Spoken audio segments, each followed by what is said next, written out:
tuliongea jana tukasema upendo ya kijinga tuache. Ujue kila mtu huyu natakana ni mpenda na upendo wa aina hii.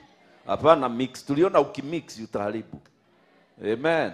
Wangapi walisaidika jana na kitu?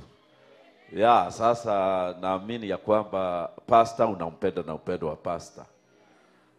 Apostle upendo wa apostle. Archbishop upendo wa archbishop. Na usinipende na upendo wa Mungu. Tukiwa na mchungaji Gitahi, usitupende na upendo wa Mungu. Hapana kutupigia magoti na kuinama ovyo ovyo kama mtu haelewi anafanya nini. Hata ukituona unapiga magoti na unaanza kutuita baba, sisi tulikuzaa. Sisi hatukukuzaa. Utuite ile majina tumepewa, majina ya dadii washwe. Bwana Yesu asifiwe. Na hiyo ndio inaleta mchezo kanisani. Tukianza kuitana dadii na mami, finished.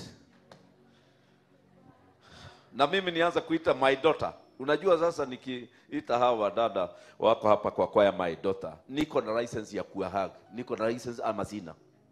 Kuhag your daughter kuna dhambi? I am my daughters. It's wrong, it's not right. Si kweli?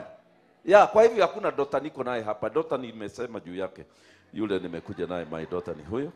Hao wengine ni daughters of God. Sons of God. So mimi si Mungu unijiite my daughter.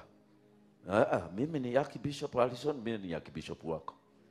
Hata wale wananiita grandfather yao, I am not your grandfather.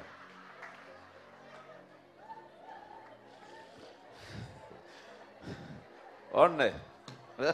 Mambo iko hivyo. Bwana Yesu asifiwe.